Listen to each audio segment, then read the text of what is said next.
नमस्कार, मी प्राध्यापक डॉक्टर रक्षित बागडे, सहाय्यक प्राध्यापक व विभाग प्रमुख अर्थशास्त्र विभाग, स्वर्गीय मनसारामजी पटोळे कला महाविद्यालय, गणेशपूर, भंडारा। आज आपण सूक्ष्म अर्थशास्त्राचे सिद्धांत BA भाग 1 सेमिस्टर 1 मधील अर्थशास्त्र विषयाचे राष्ट्रसंत तुकडोजी महाराज नागपूर विद्यापीठाद्वारे निर्धारित अभ्यासक्रमातील घटक 3 मधील तटस्थता वक्र विश्लेषण या टॉपिकचा अभ्यास करणार आहोत। तर तटस्थता वक्राची कल्पना सर्वप्रथम 1881 मध्ये अर्थशास्त्रज्ञ एडवर्थ यांनी मांडली, परंतु तिला विकसित करण्याचे श्रेय पेरेटो यांना दिले जाते।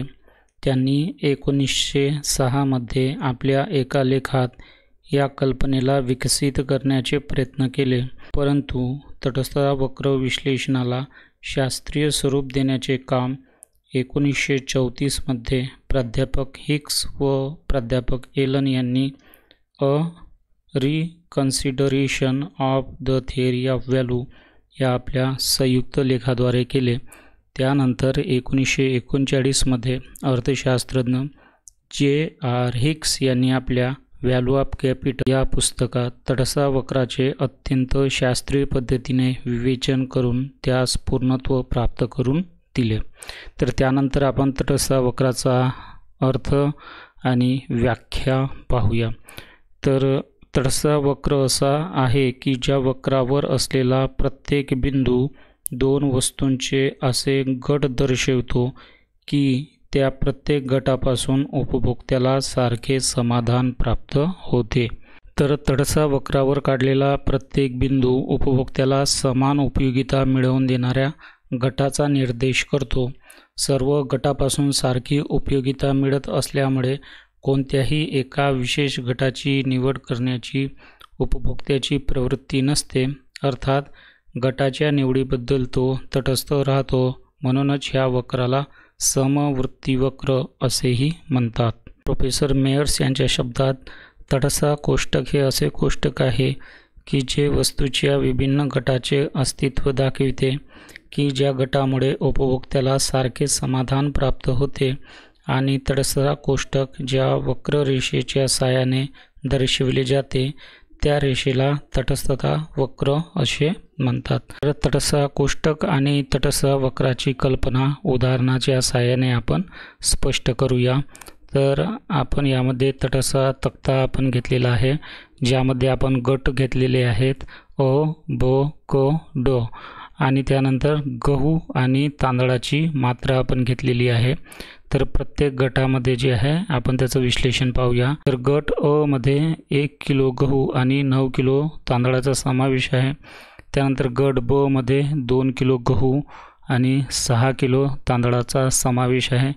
गट क मध्ये 3 किलो गहू आणि 4 किलो तांदळाचा समावेश आहे।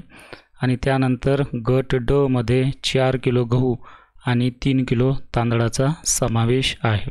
तर अशा प्रकारे ह्या 4 गटामध्ये जे आहे गहू आणि तांदळाची मात्रा आपण दर्शवलेली आहे, आणि ह्या तक्त्याच्या आधारे आपण ही आकृती काढलेली आहे।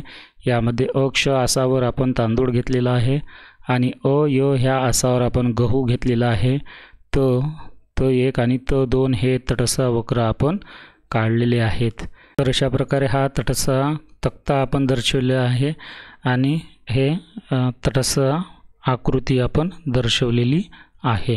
त्यानंतर आपण पाहूया तटस्थता वक्र विश्लेषणाची गृहीत परिस्थिती काय आहे। पहिलं गृहीत आहे की 2 पेक्षा जास्त वस्तूंची खरेदी उपभोक्ता करत असतो। दुसरं गृहीत आहे वस्तूचे रंग, रूप, आकार, गुणधर्म हे सारखे असतात। तिसरं गृहीत आहे पसंती श्रेणीचा वापर उपभोक्ता करत असतो। चौथं गृहीत आहे वस्तूचे गट तयार करता येतात। आणि 5वं जे गृहीत आहे ते म्हणजे प्रत्येक गटापासून मिळणारे जे समाधान आहे ते समाधान सारखेच असते। त्यानंतर आपण पाहूया तटस्थता वक्राची लक्षणे किंवा गुणधर्म काय आहेत। तर पहिलं गुणधर्म आहे वक्रावरील प्रत्येक गटापासून मिळणारे जे समाधान आहे ते सारखे असते। म्हणजेच तटस्थता वक्रावर 2 वस्तूचे कमी जास्त नग असलेले जे विविध गट दर्शविले असतात त्या सर्व गटापासून उपभोक्त्याला मिळणारे जे समाधान आहे ते सारखेच असते। त्यानंतर दुसरं लक्षण किंवा गुणधर्म आहे तटस्थ वक्र ऋणात्मक उताराचा असतो। तर तटस्थ वक्र हा सामान्यतः वरून खाली येताना डावीकडून उजवीकडे सरकताना दिसतो, म्हणजेच तटस्थ वक्र हा ऋणात्मक उताराचा असतो।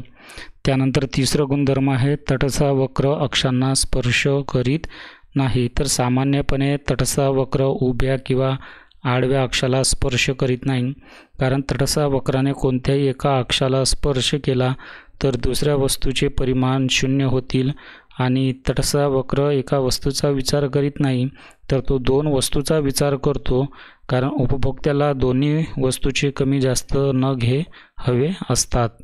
त्यानंतर चौथं गुणधर्म आहे आरंभ बिंदूला बहिर्गोल। तर तटस्थ वक्र सामान्यतः आरंभ बिंदूला बहिर्गोल असतो। ह्याचे कारण म्हणजे उपभोक्ता तांदळाकरता गव्हाचे प्रतिस्थापन घटत्या दराने करतो, ह्यालाच आरासी पर्यायता दर असे आपण म्हणतो। अशा प्रकारे प्रतिस्थापन घटत्या दराने होत असल्यामुळे तटस्थ वक्र जो आहे आरंभ बिंदूला बहिर्गोल असतो। त्यानंतर पाचवा गुणधर्म आहे 2 वक्र परस्परांना छेदत नाही। तर 2 तटस्थ वक्र जे आहे ते परस्परांना छेदू शकत नाही। इतकेच नव्हे तर ते परस्परांना स्पर्श देखील करत नाही, कारण दोन्ही तटस्थ वक्र समाधानाची वेगवेगळी पातळी दर्शवित असतात। त्यानंतर 6वा गुणधर्म आहे वरचा वक्र जास्त समाधान दर्शवतो। तर वरचा तटस्थ वक्र हा जास्त समाधानाची पातळी दर्शवतो, कारण हा वक्र दोन्ही वस्तूचे अधिक परिमाण घेऊन तयार झालेला असतो, त्यामुळे जास्त परिमाणापासून जास्त समाधान मिळणे स्वाभाविक आहे। त्यानंतर 7वा गुणधर्म आहे 2 वक्र समांतर नसतात। ह्याचे एक कारण म्हणजे तटस्थ वक्राद्वारे उपभोक्त्याला मिळणाऱ्या समाधानाची तुलना केली असते व ही तुलना काटेकोर नसते, आणि दुसरे कारण म्हणजे सीमांत पर्यायता दर एकसारखा नसतो, म्हणून 2 तटस्थ वक्र हे सामान्यतः परस्परांना समांतर राहत नाही। त्यानंतर आपण पाहूया तटस्थ वक्र आणि उपभोक्त्याचे संतुलन। तर सर्वप्रथम आपण पाहूया की उपभोक्त्याचे संतुलन काय आहे। तर उपभोक्त्याचे संतुलन म्हणजे तटस्थ वक्रावर असलेल्या 2 वस्तूच्या विविध गटापैकी उपभोक्त्याने एका गटाची निवड करणे होय। तटस्थ वक्रावर 2 वस्तूचे कमी जास्त न असलेले विविध गट दर्शविलेले असतात। हे सर्व गट समान समाधान मिळवून देणारे असतात, त्यामुळे गटाची निवड करण्याबाबतची उपभोक्त्याची प्रवृत्ती तटस्थपणाची असते। तरी पण आपले मर्यादित उत्पन्न विचारात घेऊन कोणत्या तरी एका गटाची निवड करणे आवश्यक असते। अशावेळी उपभोक्ता अशाच गटाची निवड करेल की ज्या गटापासून त्याला मर्यादित उत्पन्नाद्वारे महत्तम समाधान प्राप्त करता येईल। त्यानंतर आपण पाहूया उपभोक्ता संतुलनाची गृहीते काय आहेत। तर पहिलं गृहीत आहे मर्यादित व स्थिर उत्पन्न। तर उपभोक्त्याचे उत्पन्न हे मर्यादित आणि स्थिर असते। दुसरं गृहीत आहे 2 वस्तूवर खर्च। तर उपभोक्ता आपले उत्पन्न जे आहे 2 वस्तूवर खर्च करत असतो। तिसरं गृहीत आहे स्थिर किमती, म्हणजेच ज्या वस्तू तो खरेदी करतो त्याच्या किमती ह्या स्थिर असतात। चौथं गृहीत आहे सारख्या व विभाज्य वस्तू, म्हणजे ज्या वस्तूचा उपभोग उपभोक्ता घेत आहे त्या सारख्या आणि विभाज्य असतात। त्यानंतर 5वं गृहीत आहे पसंतीक्रम। उपभोक्त्याचा एक विशिष्ट पसंतीक्रम असतो आणि त्या व्यतिरिक्त तो वस्तूची खरेदी करत नाही किंवा उपभोग घेत नाही। त्यानंतर 6वं गृहीत आहे विवेकी उपभोक्ता, जे उपभोक्ता विवेकशील असून त्याला महत्तम समाधान मिळवावयाचे असते आणि त्याकरता तो प्रयत्नशील असतो। नंतर आपण पाहूया उपभोक्त्याचे संतुलनाचा आधार काय आहे। तर तटस्थ वक्रावरील महत्तम समाधान देणारा जो गट किंमत रेषेला स्पर्श करतो त्याच गटाची उपभोक्ता निवड करतो आणि तेथेच उपभोक्त्याचे संतुलन होते। तर यावरून हे लक्षात येते की उपभोक्त्याच्या संतुलनाचे जे आहेत ते 2 आधार आहेत, एक म्हणजे किंमत रेषा आणि दुसरं म्हणजे तटस्थता नकाशा। तर त्याबाबत आपण माहिती घेऊया। तर सर्वप्रथम आपण पाहूया की किंमत रेषा म्हणजे काय। उपभोक्त्याला आपले मर्यादित उत्पन्न खर्च करून 2 वस्तूचे जे विविध गट खरेदी करता येतात ते गट दर्शविणारी रेषा म्हणजे किंमत रेषा होय। तर ही जी व्याख्या आहे ती प्राध्यापक फर्ग्युसन यांनी दिलेली आहे. त्यानंतर किंमत रेषा समजून घेण्यासाठी आपण ह्या तक्त्याची मदत घेऊया. तर तक्त्यामध्ये आपण गट दर्शवलेले आहेत 1 2 3 4 5 6 7. त्यानंतर गहू आणि तांदळाची मात्रा आपण दर्शवलेली आहे आणि त्यानंतर होणारा खर्च आपण इथं दर्शवलेला आहे. तर गट क्रमांक 1 मध्ये 12 किलो गहू अधिक 0 किलो तांदूळ, त्याचा खर्च 120 रुपये आहे. दुसऱ्या गटामध्ये 10 किलो गहू अधिक 1 किलो तांदूळ, त्याचा खर्चसुद्धा 120 रुपये एवढा आहे. त्यानंतर तिसऱ्या गटामध्ये 8 किलो गहू आणि 2 किलो तांदूळ, त्याचाही खर्च 120 आहे. त्यानंतर चौथ्या गटामध्ये 6 किलो गहू अधिक 3 किलो तांदूळ, त्याचा खर्च 120 रुपये आहे. त्यानंतर पाचव्या गटामध्ये 4 किलो गहू आणि 4 किलो तांदूळ, त्याचा खर्चसुद्धा 120 रुपये आहे. सहाव्या गटामध्ये 2 किलो गहू आणि 5 किलो तांदूळ, त्याचाही खर्च 120 रुपये आहे. आणि शेवटच्या 7व्या गटामध्ये जे आहे 0 किलो गहू अधिक 6 किलो तांदूळ बरोबर 120 रुपये खर्च इथं आपण दर्शवलेला आहे. तर ह्या तक्त्याच्या आधारे आपण ही आकृती तयार केलेली आहे. यामध्ये अक्ष आसावर आपण तांदूळ आणि य ह्या आसावर आपण गव्हाची मात्रा घेतलेली आहे आणि ह्या आकडेवारीच्या आधारे आपण क ही किंमत रेषा आपण इथं काढलेली आहे. तर ही किंमत रेषा जी आहे अशा प्रकारे वरून खाली येणारी आणि डावीकडून उजवीकडे जाणारी एक सरळ रेषा असते. तर अशा प्रकारे किंमत रेषा जी आहे त्याच्या सहाय्याने आपण संतुलन दर्शवत असतो. तर हा पहिला आधार आपण पाहिलेला आहे. त्यानंतर दुसरा आधार आपण पाहूया, तो आहे तटस्थता नकाशा. तर अनेक तटस्थता वक्र मिळून तटस्थता नकाशा जो आहे तो तयार होत असतो. तर आपण जे आहे ह्या आकृतीमध्ये जे आहे आपण तटस्थता नकाशा काढलेला आहे. यामध्ये तो 1 आणि तो 2 असे 3 वेगवेगळे तटस्थता वक्र आपण इथं दर्शवलेले आहेत आणि यालाच आपण तटस्थता नकाशा असं म्हणतो. तर आपण किंमत रेषा आणि तटस्थता नकाशा आपण पाहिलेला आहे आणि त्या आधारे उपभोक्त्याचे संतुलन कसे होते ते आपण पाहूया. तर तटस्थता वक्र ज्या ठिकाणी किंमत रेषेला स्पर्श करून जातो त्या ठिकाणी उपभोक्त्याचे संतुलन निश्चित होत असते.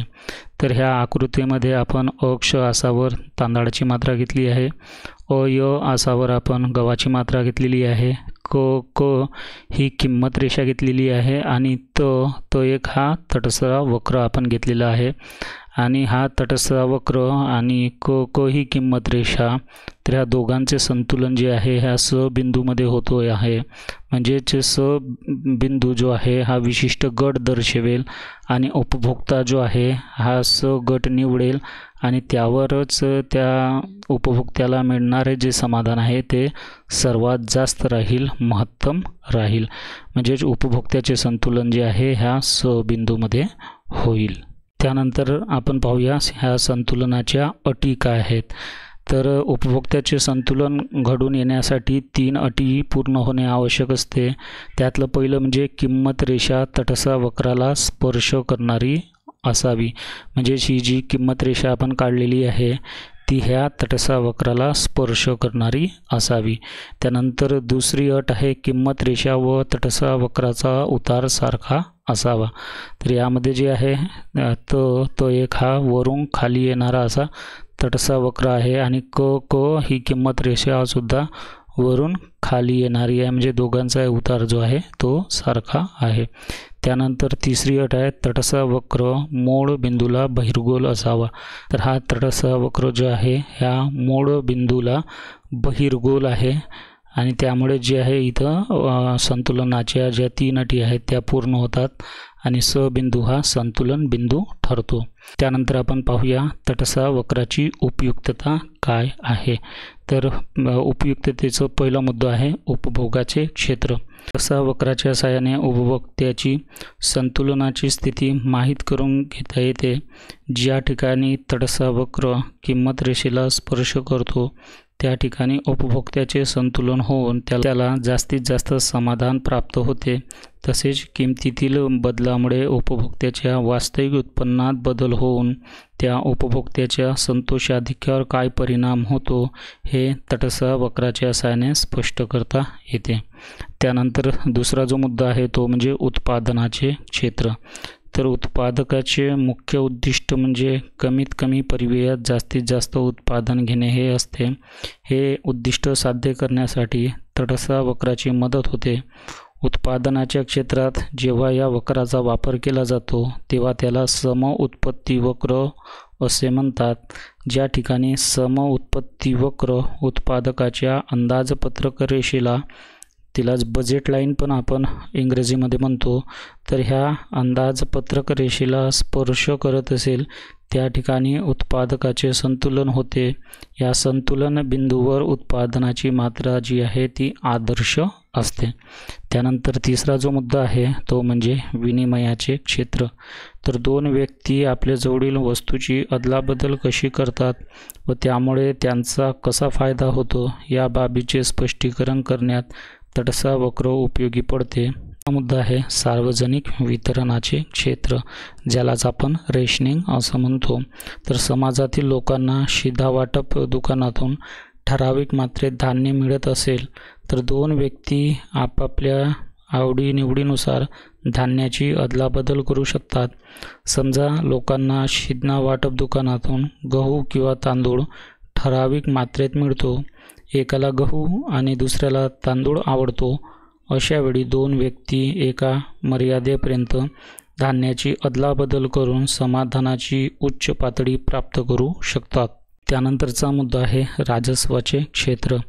तर तटस्थ वक्राच्या साहाय्याने आयकर व उत्पादन कर यामुळे उपभोक्त्यावर पडणाऱ्या भाराची तुलना करता येते. आयकरामुळे व्यक्तीचे रोख उत्पन्न कमी होते, त्यामुळे आयकरासारख्या प्रत्यक्ष कराचा भार हा उत्पादन करासारख्या अप्रत्यक्ष कराच्या भारापेक्षा कमी पडतो. ही गोष्ट तटस्थ वक्राच्या साहाय्याने स्पष्ट करता येते. त्यानंतर शेवटचा मुद्दा आहे उत्पन्न व प्रतिस्थापन परिणामाचा अभ्यास. तर वस्तूच्या किमतीत बदल झाल्यामुळे मागणीवर उत्पन्न परिणाम आणि प्रतिस्थापन परिणाम कसा होतो हे तटस्थ वक्र विश्लेषणाद्वारे स्पष्ट करता येते. त्यानंतर आपण पाहूया ह्या तटस्थ वक्राचे श्रेष्ठत्व काय आहे. तर डॉक्टर मार्शल यांच्या उपयोगिता विश्लेषणापेक्षा तटस्थ वक्र विश्लेषण श्रेष्ठ आहे अशी अनेकांची धारणा आहे. तर हे श्रेष्ठत्व पुढील मुद्द्याच्या आधारे आपण स्पष्ट करू. पहिला मुद्दा आहे वास्तविक व व्यवहार्य. तर डॉक्टर मार्शल यांचे विश्लेषण उपयोगिता मोजता येते या गृहीतावर आधारित आहे, परंतु हे गृहीत मुळातच चुकीचे आहे. या उलट तटस्थ वक्र विश्लेषण पसंती श्रेणीवर आधारित आहे आणि पसंती श्रेणीची कल्पना ही जास्त वास्तविक व व्यवहार्य आहे. उपयोगितेची कल्पना स्थळ, काळ व व्यक्तिसापेक्ष आहे. या उलट पसंती श्रेणीची कल्पना प्रत्येकालाच अनुभवास येणारी अशी आहे.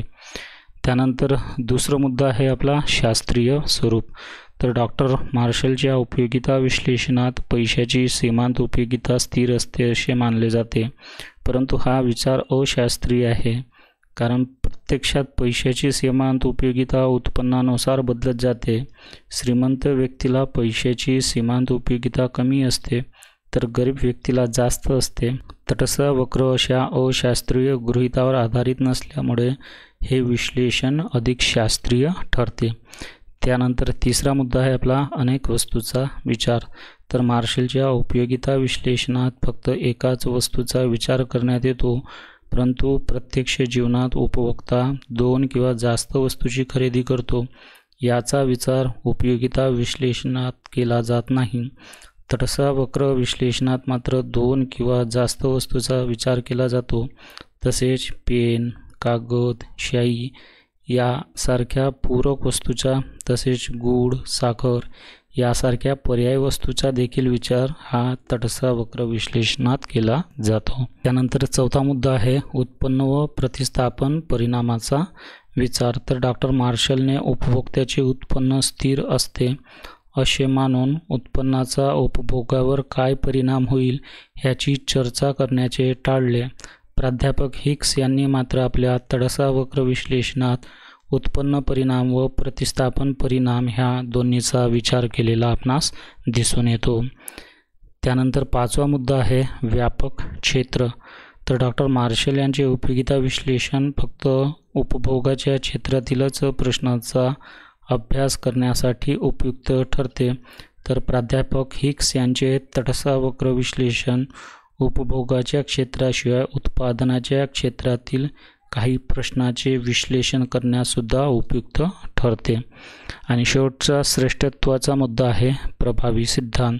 तर पसंती श्रेणी यासारख्या व्यावहारिक कल्पनेवर आधारित विवेचन, अनेक वस्तूंचा विचार, उत्पन्न व प्रतिस्थापन परिणामांचा अभ्यास, पर्यायी व पूरक वस्तूचा अभ्यास इत्यादी गुणांमुळे तडसा वक्र विश्लेषण हे उपयोगिता विश्लेषणापेक्षा अधिक प्रभावी ठरते व त्याचे श्रेष्ठत्व सर्वसामान्यपणे आपल्याला मान्य करावे लागते. त्यानंतर आपण पाहूया तडसा वक्रावर ज्या टीका करण्यात आलेल्या आहेत त्या टीका कोणत्या आहेत. तर पहिली टीका आहे नाविन्याचा अभाव.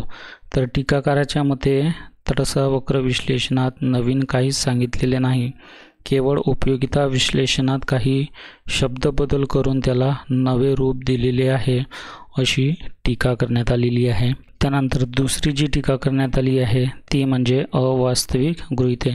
तर उपयोगिता विश्लेषणाप्रमाणेच तडसा वक्र विश्लेषणसुद्धा अवास्तविक गृहीतावर आधारलेलं आहे. उदाहरणार्थ उपभोक्ता विवेकी असतो असे गृहीत धरले आहे, परंतु ते योग्य नाही, कारण उपभोक्त्याच्या आवडीनिवडी, रूढी, परंपरा, स्वभाव इत्यादीचा त्याच्या आर्थिक वर्तणुकीवर परिणाम घडून येतो. तसेच तडसा वक्रावरील सर्व गटापासून सारखे समाधान प्राप्त होते असे गृहीत धरणेसुद्धा अवास्तविक आहे. त्यानंतर तिसरी टीका आहे जास्त वस्तूसाठी अनुपयुक्त.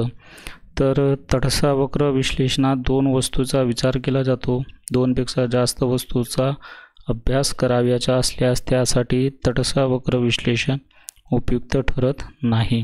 त्यानंतर चौथी टीका आहे अविभाज्य वस्तूकडे दुर्लक्ष.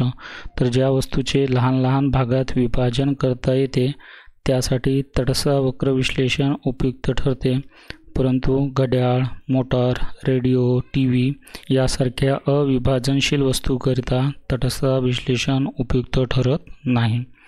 त्यानंतर 5वी टीका जी आहे ती म्हणजे मर्यादित उपयुक्तता. तर तटस्थ वक्र विश्लेषण एका उपभोक्त्याकरिता सहजतेने लागू करता येते, परंतु संपूर्ण समाजाकरिता या विश्लेषणाचा वापर करणे कठीण असते. आणि शेवटची टीका आहे कठीण विश्लेषण. तर तटस्थ वक्र विश्लेषण पद्धती अधिक कठीण स्वरूपाची आहे.